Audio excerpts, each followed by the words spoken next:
Welcome everybody to the Vibrant Living Collective. Tonight, we're going to be dispelling some lies, maybe some mistruths or misunderstandings, what we are creating in our life, how we are creating it. We're going to be looking at what success is to us.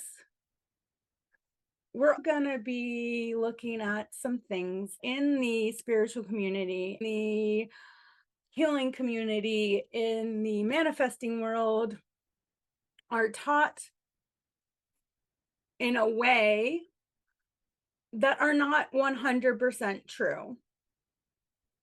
We're going to be looking at these aspects we have been taught that may feel like I am doing all the right things. Why the hell is this not working?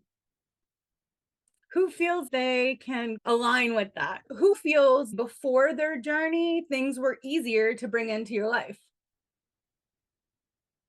Yeah. Why is this? I've been looking at why things feel like I'm doing all the things. Why isn't it working?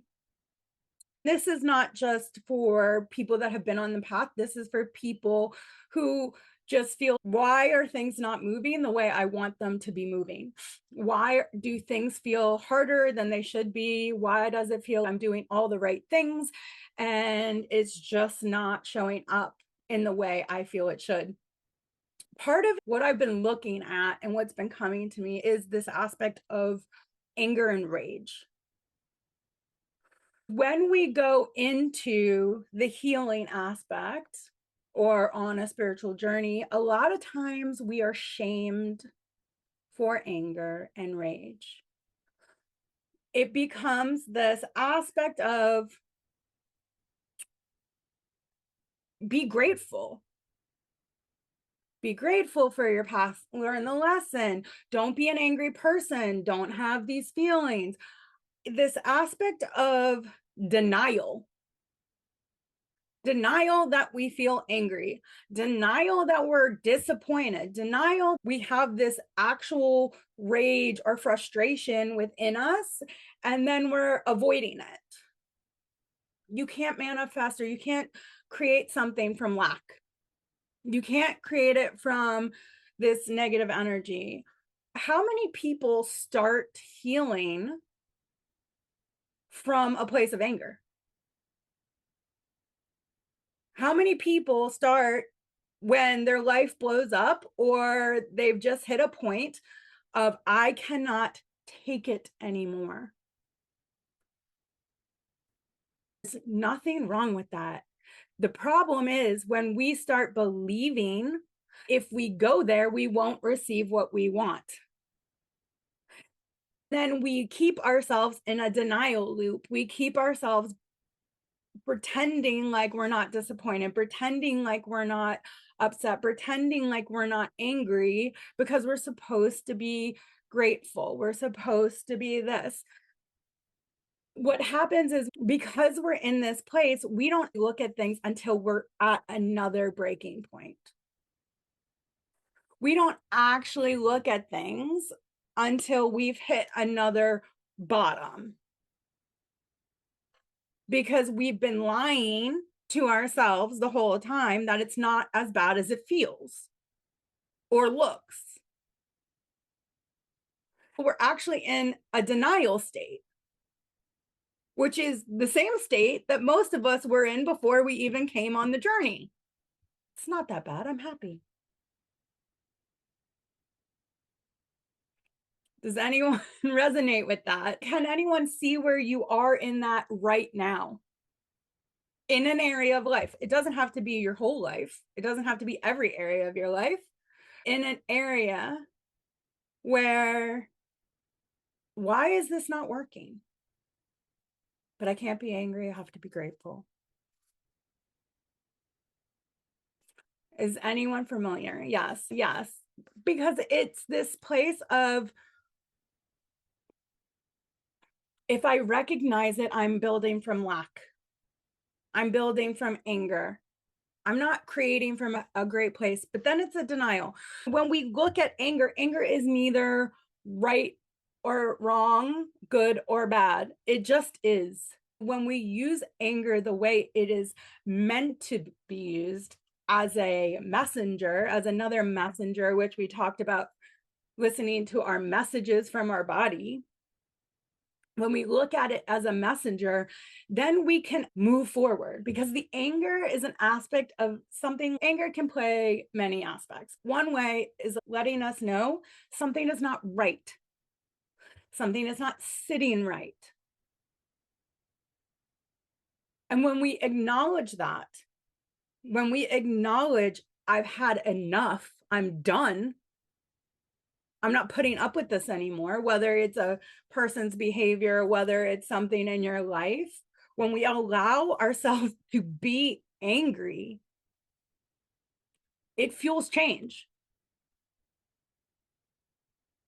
If we keep saying everything's great, everything's positive, everything's fine, I'm being grateful, I'm being grateful, are we actually motivated to change anything? Is that actually motivating us? If we are saying to the universe, I am so grateful that my relationship is shit. Because if you think about it, that's what we're saying. I am so grateful that I am broke. I'm being grateful for the situation. I'm so grateful this is the situation. Like, why would the situation change? Why would it change? Because we're literally being like, this is perfect. Gratitude is important, but let's not use it to lie to ourselves. Because if we're not looking at the truth of the situation, if we're not having full acceptance, this is the ugly truth or these aspects that I am not happy with in my life, we don't sit in it. This is the thing. We acknowledge it. We understand it. We use that to fuel us into change. We don't sit in it and live in it. Okay. It's not about sitting in this poor me, my life is shit, there's nothing I can do about it. That's not it. We use that to fuel us instead of lying and being like, my car, like, my car keeps breaking down and there's nothing I can do about it, but I'm just so grateful to have a car. I'm so grateful. Yes, be grateful the car is still running, but be angry or honest with ourselves about the situation and use that to move forward because it's a signal. It's a signal that either someone's lying to you, you're lying to yourself, that you're not following yourself, you're abandoning yourself, or you're settling. When we look at anger, and a lot of times too, okay, hold on. Before, how many people changed things in their life because they got sick and tired of being sick and tired and were angry about it? When did that become bad? When did it become bad to be sick and tired of your current circumstances? Whatever they are.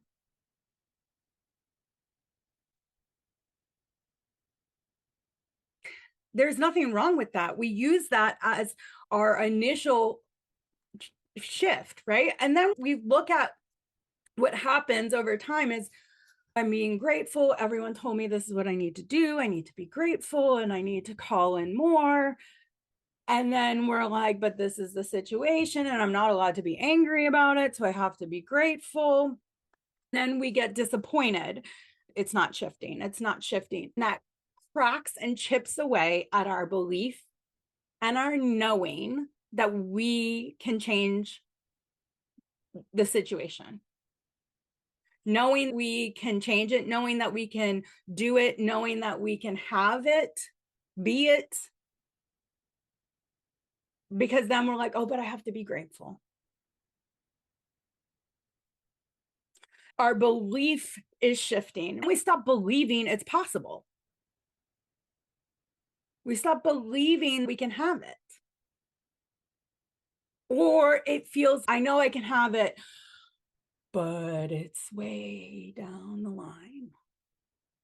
I know one day it will be here. Why not today? And part of that is because we are told that if we get angry about it and demand it, we're wrong. We're not, it's not allowed. Several of you are theta trained.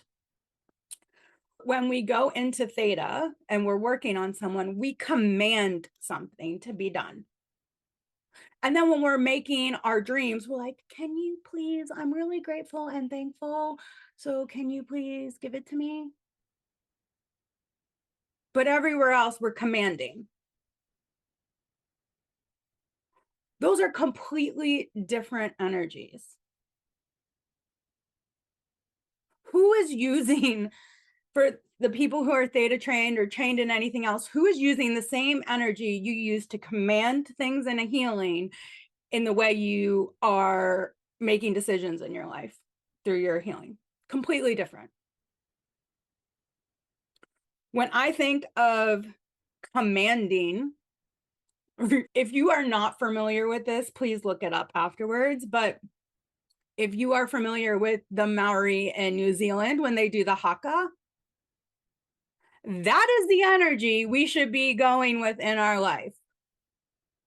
That is the belief, the determination, the emotion that should be behind what we are doing. We do that for other people, but we're not doing it towards our goals in our life. Then we are told and taught,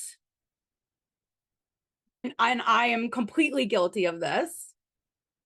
Oh, don't go into lack. Don't go into lack. Once you go into lack and scarcity, it's all over. If you're manifesting from lack, yes, we don't want to manifest from lack, but we don't have that command behind what we're asking for because we don't want to be angry. We don't want to be angry. We have to be grateful. So please give it to me. Please. That it's completely different energies. Before I started on my journey, if I put my mind to something, there was no doubt in my mind that would be in my life. Because I knew I would do whatever I needed to do it. So where did the shift happen? Because what happens is we're told, you're asking that from lack. Oh, you're doing it through hard work. All these things that we're told are negative that got us results, but then we stop doing things because we see them as, oh, I have to be happy. And yes, being happy and positive is important. Your vibration is important.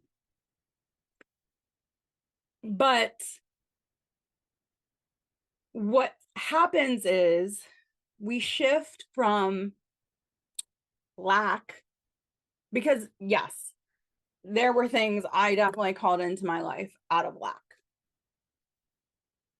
and hard work, like barely any sleep. Is that how I want to create my life? No. But I don't need to be in lack to have the same belief and energy behind it. When we look at the word need, I've said this, so I apologize. Oh, we don't want to use the word need. Need is needy. Need is negative. It's lack. It's scarcity. That's one view of need. If we shift our perspective of need, it's a burning desire. I need that. I am commanding that. That is gonna, I am obsessed with that, and that is gonna be in my life. Oh, how many times have we said, oh, you don't want to be like addicted to something, you don't have addictions, because there's two, I've said it, but there's two aspects to everything. We have to flip our definitions, flip our beliefs, right? Yes, I don't want to be addicted to something where it controls me.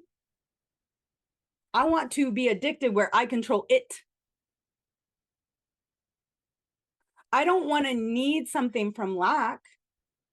I want to need something because I am commanding that is in my life, and I can do amazing things with that thing.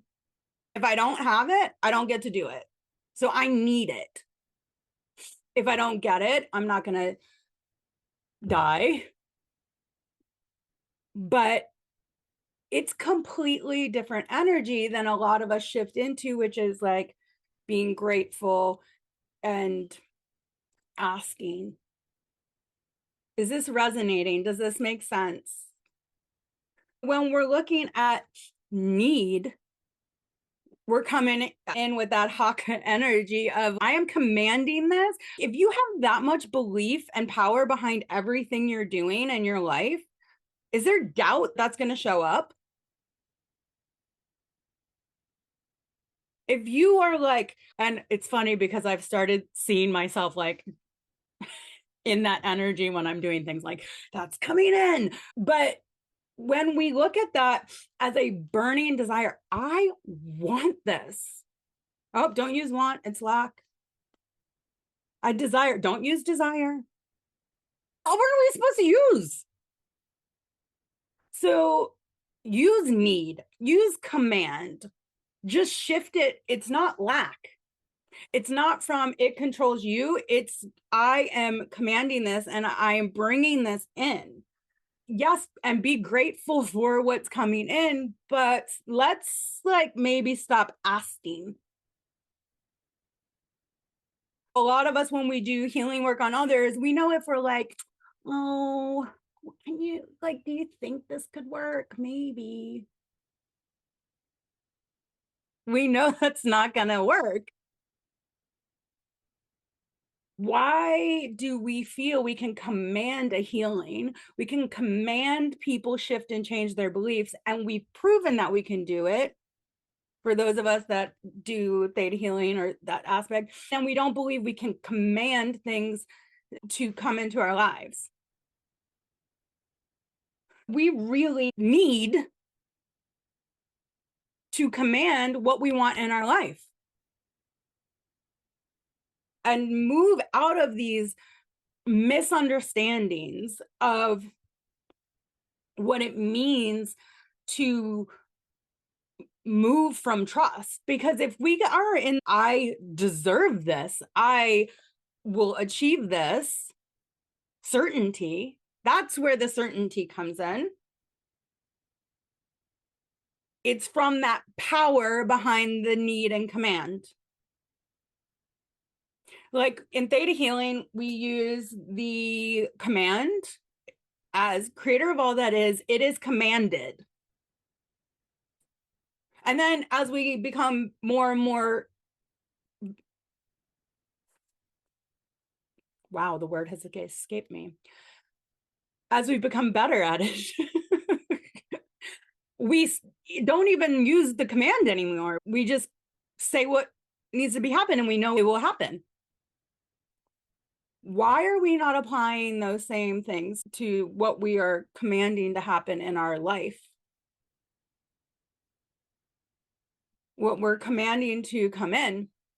Because what happens when we have doubt or disbelief, or where we're moving back and forth, we're saying, oh, I'd really like this in my life. I'm so grateful and thankful to have the job promotion or the new clients or have a better relationship or write my book. I'm so grateful and thankful for it. And then we're like, oh, but it's not coming. And they cancel each other out. So anywhere where things aren't necessarily coming in, it's because our doubt and our disbelief are canceling out our orders, our commands. part of that is because we feel like we can't command it, we can't demand it, we have to ask. It is an aspect of the good girl.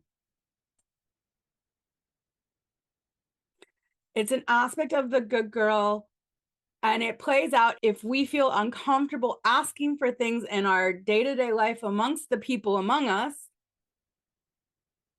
we are definitely going to have a hard time commanding creator or the universe or whatever you would like to call it to bring the law of attraction, whatever you feel you need to call whatever you're commanding.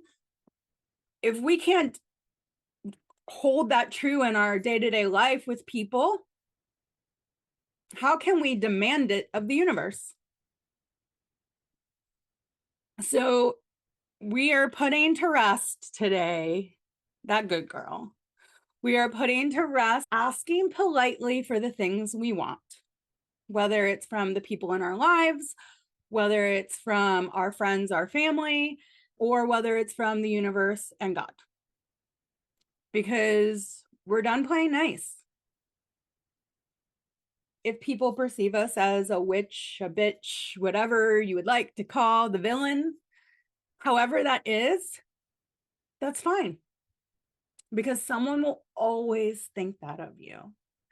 Whether you are barely getting by, living paycheck to paycheck, or you are a billionaire and donate to all these causes, people are going to talk trash about you. People are going to like you. People are going to hate you. People are going to criticize you. People are going to say you think you're too good. People are going to say you're too obnoxious, you're too loud, you're too thin, you're too fat, you have too many gray hairs, you have too many wrinkles, you got too much Botox, you dress too fancy, you dress too frumpy, you're too full of yourself, you're selfish, you're too generous, you just think you're like Miss Goody Two Shoes. It could go on and on. You think you're too good to be in relationships. Oh, you like think you're better because you're in a relationship. Oh, you own a beautiful house. Oh, they live in a shack. It does not matter. People will always badmouth you. People always complain. She gives too much. She gives too little. She doesn't hear me. She doesn't listen to me. She's too talkative. She's a know-it-all. She doesn't do anything. Why is she like trying to be the center of attention and do everything? Do you hear the craziness in it? It's just insane.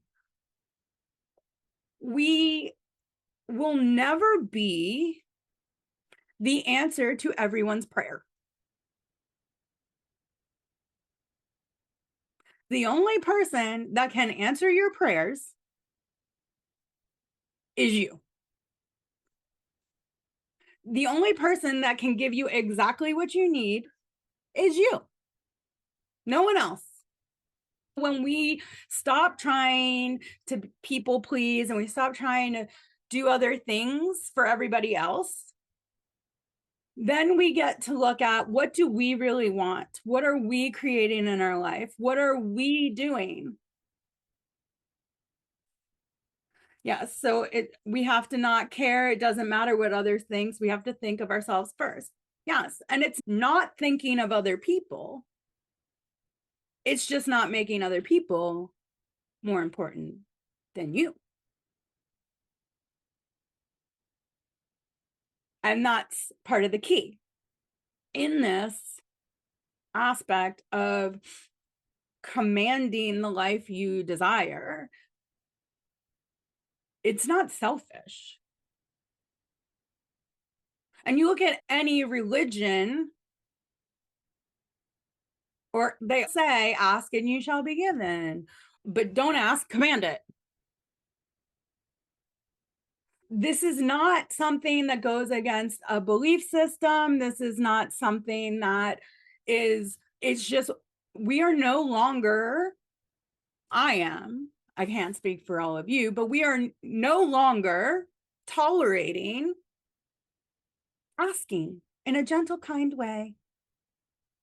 Whether it's the people in our lives or it's commanding the universe to work for you and then doubting, because the doubt is doubt within yourself.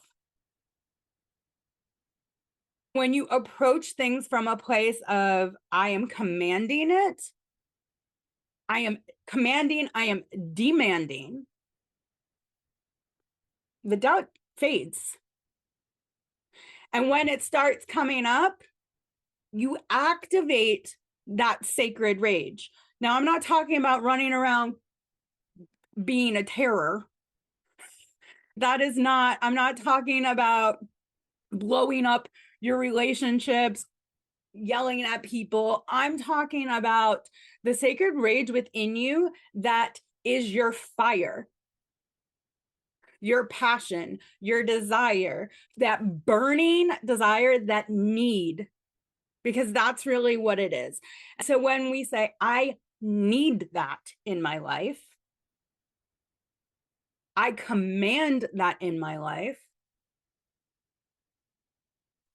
and you think the haka. It's really hard when you think that to not embody that, right? You could even just play it just to help motivate you. Is there doubt in your life if you approach things from that energy and confidence and command that it wouldn't show up? Because anytime doubt kicks in, you just know, I'm not playing that game. Now, that rage, what you look at is, I am done with this pattern. I'm over it. I'm done with it. I'm not playing this game. That's where that rage comes from. It's not, I'm terrorizing the world and I'm making everyone miserable, because it's not, it's sacred. It's that fuel. It's the passion. It's your passion for yourself, passion for your life that pulls you forward. And you tap into that passion anytime that doubt creeps in. Anytime someone starts chipping away or making comments, because remember, people are not going to like you. It doesn't matter who you are, what you do, how you dress, where you live, what language you speak, what country you live in, what religion you are, what you believe or don't believe. Someone will always find fault. And in that, you just accept it. Okay. When you waver in that, you come back and you can listen to this again, right? Or you do your own pep talk. You stand in a mirror and you remind yourself of who the fuck you are. And if you need to create a whole list of all the things you've already accomplished to remind you of what you're capable of, do that. Use all those things you've already done to remind you of who you are. Use all those things you've overcome, not as a poor me, pitiful me, this is my story. No, use them as, this is where I was, this is where I am. If I can do that, I can do anything. If I can get myself out of that, I can get myself out of anything. You've already done it. So don't let people's comments, don't let people's beliefs make you believe you're less than you are, make you believe you don't have the power to command your life. Demand your life.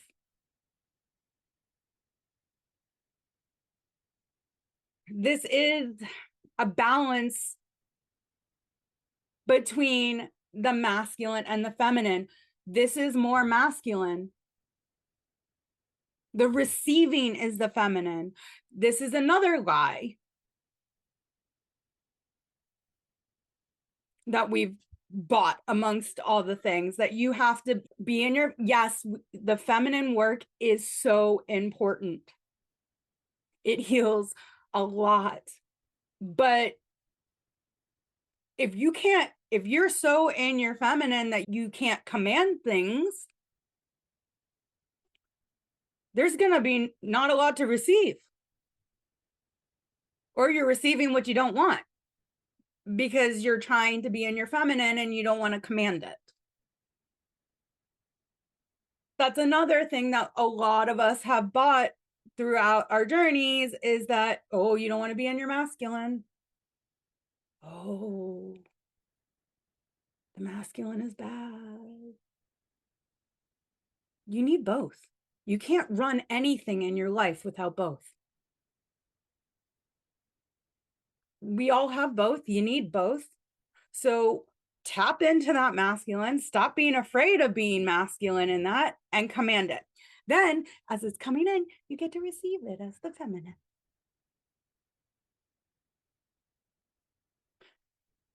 If, as far as relationships, the dynamic goes slightly different. We're not talking about, this is more for calling what you want into your life, maybe not going around demanding it from your partner if it's a male. It's slightly different. But in this aspect of what you're bringing into your life, you have to call it in through the masculine. You have to command it in that masculine energy, and you receive it in the feminine. One is not right or wrong. We require both so that we can actually receive. Does anyone have any questions before we go into the next aspect?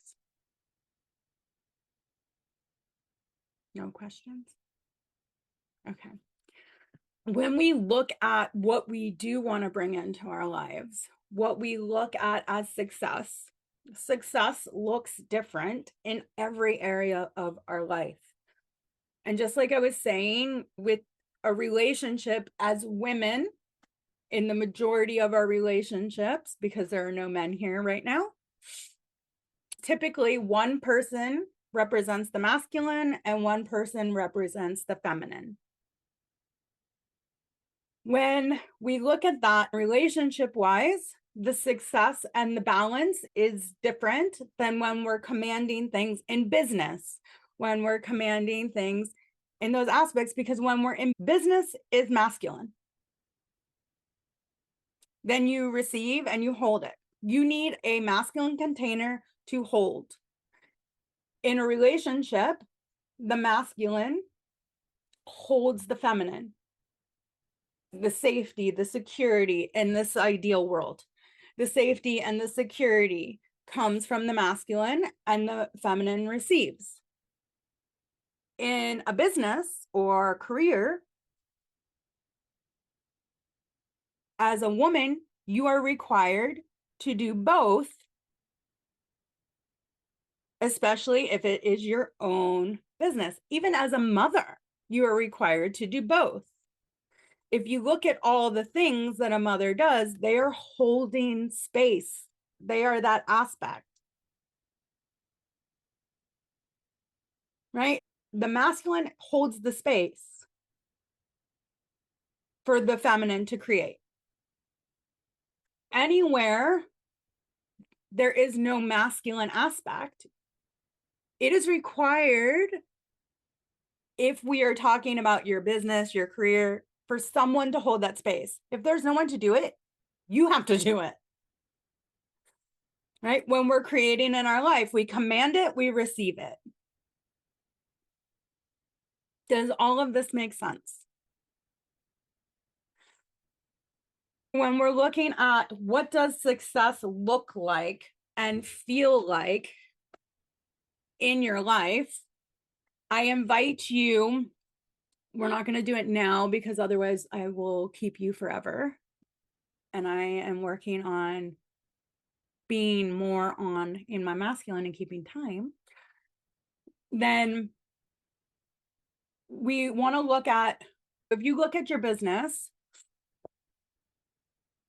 What is the, or your job or career, what are the masculine aspects that you're commanding and holding? And what are those feminine aspects? Your relationship. You want to look at both of those and look at where you want to command your life, demand your life differently. I actually feel like this is complete. This conversation was the transmission. I'm getting there's nothing else to do around that.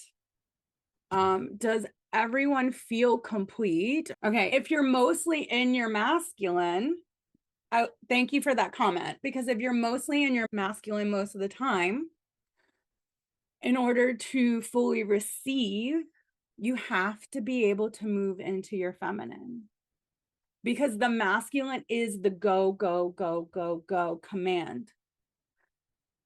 The feminine is the ease and flow. I would say look at where you can bring more flow, more trust, more receiving into your day to day.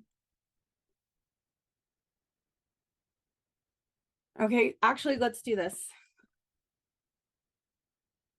When we're constantly in action, it can be difficult to step out and go into the feminine. When we're constantly in the receiving, it's hard to go into the masculine. Are we allowing the masculine to lead, whether it's in a relationship or your business, so that the feminine can receive? If we're always go, go, going in business, we don't really open up to receive, because we're constantly like going, going, going, going, going, going. The creating aspect is the feminine. You get to create. Sometimes you move from one to the other. That's the best way to do it. You can create. I have this amazing idea and I'm going to create it and I'm going to channel it and I'm going to do all this stuff because it's that creative energy. Then I'm going to switch. I'm going to edit it. I'm going to put the sales page together. I'm going to do all these things. Two very different. When we like think of more the creative, the flow, that's the feminine. So like Mel was talking about doing Zumba. That's amazing because that's that creative energy. Kunyin is amazing because that's that feminine creative energy, right? If you're an artist, singing, all of those things, even creating courses and aspects like that, channeling, it's the flow. There's flow to it. There's receiving. When I'm channeling, I'm receiving. When you're creating, you're receiving to put something out. You're birthing something. And then you have to get into the nitty gritty. Oh, now I have to make a sales page. Now I have to do this. And now I have to do that. There needs to be both. In the relationships, a lot of times, if we are in the masculine in a relationship, then that means our partner is in the feminine. Or it's a battle of the wills. It's a fight for power. If we're in a relationship and we're constantly controlling, I'm very familiar with this. I was really good at it. If we're like constantly controlling or trying to fix things or change things, do things and controlling everything, then we're in our masculine. We're not in the allowing of our partner to serve us. When we are in service, in doing, we are in the masculine. There's two ways of being of service. One is by receiving and one is by doing. There's both. There has to be that balance. When we're in the masculine, then our partners can go into the feminine and then we get angry. and resentment builds. But we are the ones that are creating the situation as well because we want to be in control.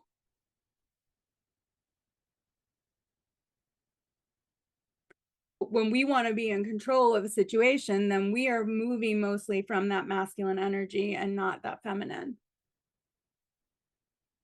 You can't control everything and receive. They don't go together. I didn't realize we were going in the masculine and feminine today. I thought we were just talking about commanding our life. That was a surprise for me. Where do you start commanding? We want to look at the priority place to start, and then that will move into all areas. Looking at the priority area to start commanding and demanding. Part of that is being happy. You start commanding as your manifestation as that you are happy and that you get to be better and better every day. If you are commanding that in your life, if you're commanding that you are happy and you get to be better and better every day, that will affect all areas of your life. How do you receive it? Okay. It's bedtime here. We don't like bedtime. Any questions? There's sacred rage going on. No questions. No questions. No shares. All right. I am sending you all so much love. Good night. Have an amazing day and talk soon.